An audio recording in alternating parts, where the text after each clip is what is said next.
module.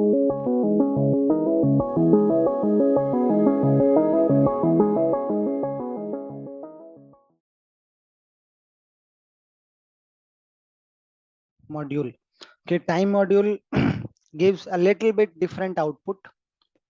Okay, so whenever we are working in Linux, right? So Linux, uh, whenever we are working in Windows or Linux, right? So they have something called as Unix times or epoch time. Okay, what is this epoch time? This epoch time is they have this epoch time is time from January 1, 1970. So January 1, 1970 was having this time. From that time till today, what is the time?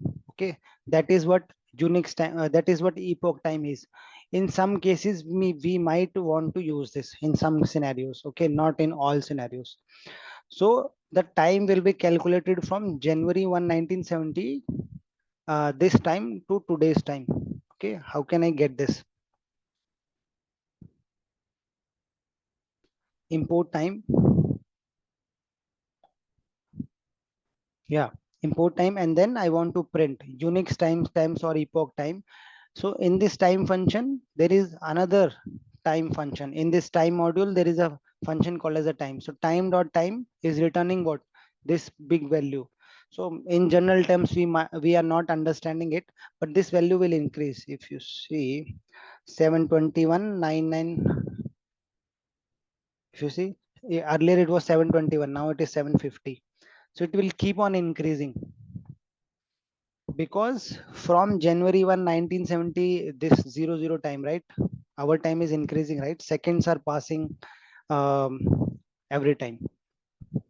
Now this is another function which is called as time and sleep. We will be using this commonly, um, like time.sleep. I can use sleep for 2 seconds. So if you see, in sleep I can provide seconds, delay the execution. So whenever this line will execute, after 2 seconds, this line will execute. So I can see the time difference between these two time. See, it's waiting, right? Unless and until there is a 2 here. If I keep it like, let's say 5. So it will wait for, you will see 5 here. Okay. See, it's waiting for next line to execute. As soon as it's 5, it presented next line. Okay, and if I, because this is epoch time, I might not be able to understand. If I want to create this in human readable time, then I can use time.ctime. Okay, this will give me an human readable format. I might want to use this in my code programming. So this was all about time standard library. The next is regular expression. In some scenarios, we might want to use regular expressions. What are regular expression?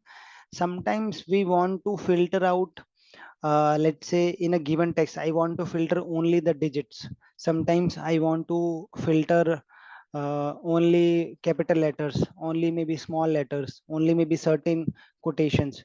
So all these comes under regular expression. So Python has inbuilt functionality, inbuilt modules which can help us to to recognize or search a particular pattern in the given syntax. So I want to recognize this pattern. What does this pattern means? Identify anything which has C, defines a pattern, search for D means one or more digits. So digits are from 0 to 9, right? So it will recognize from the given sentence, it will recognize the digits and it will show you. So it's a kind of a filter. Filter on what? On strings or sentences. So if I run this, I got this output. So it's only able to filter the first one. If I need to filter, or if I need to get this also, I might need to play around with the patterns. So there are multiple patterns in Python regex. If you want to know how many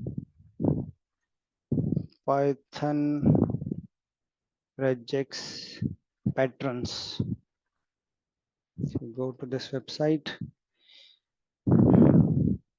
if you see here,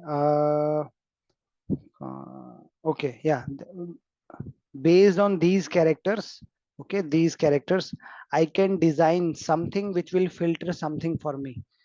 Okay, these are the characters. Where is the D? D D D D D D D D D D D D. Yeah, if you see, yeah, slash D returns a match where the string contains digits. Okay, if I capital D returns a match where string does not contain digits. Okay, let's try capital D.